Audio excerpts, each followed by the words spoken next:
Thank you very much. General Dunford, thank you so much for being here, and thanks for dropping by and chatting with us the other day at my office. Let me ask you about LHAs and LPDs. There's pressure to build a fleet better able to face Chinese and Russian precision missiles.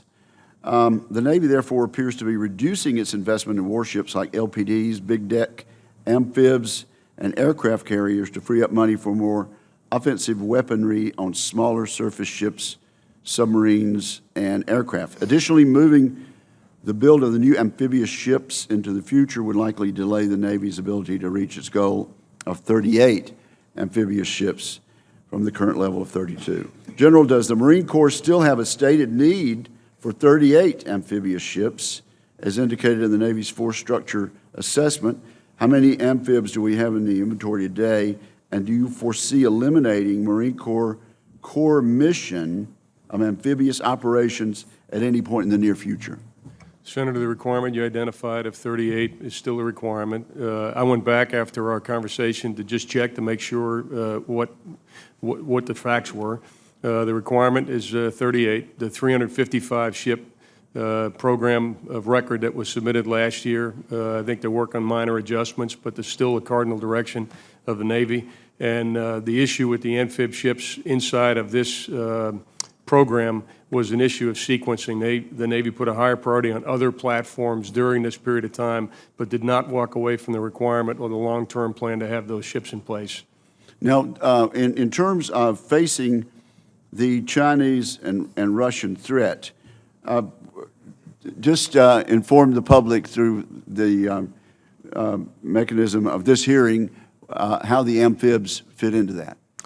Senator, it's critical for us to be able to project power in the context of China and to seize. One of the traditional missions of the Marine Corps is seizing advanced naval bases, and if you look at the island chains and so forth in the Pacific as platforms from which we can project power, that would be an historical mission the Marine Corps has, and one that is very relevant in the China scenario. Projecting power with Marines being transported by these amphibs. That is correct, Senator. Right. Secretary Shanahan, last year Congress appropriated considerable funds toward both LHA 9 and LPD 31, yet those two ships were not funded in this year's budget request.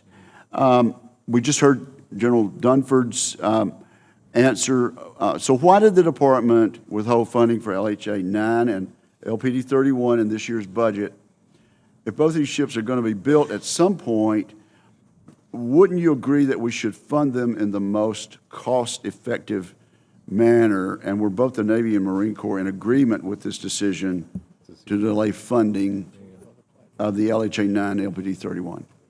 Yeah, Senator, what I recall in the development of the plan, it was a sequencing, not a requirement issue. In terms of, General, you know, in terms of providing the availability. Yeah. You know, Senator, the issue when they looked at all the money that was available to the Navy, and they looked at the shipbuilding plan, they prioritized other platforms within this program over those two amphibious ships, and they moved those two amphibious ships outside the program without adjusting the requirement.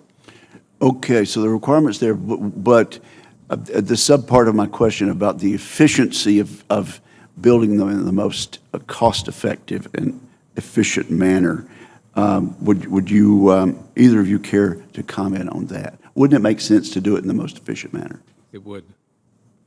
And what has been proposed is not necessarily that, is it? I can't speak to the specific. Could you, General Dunford? Not with regard to what the difference would be in the cost of the ship or the efficiency within the program as opposed to outside the program. I can't talk to that, Senator, but we could get back to you on that specific question. Okay. Thank you very much. Appreciate it. Thank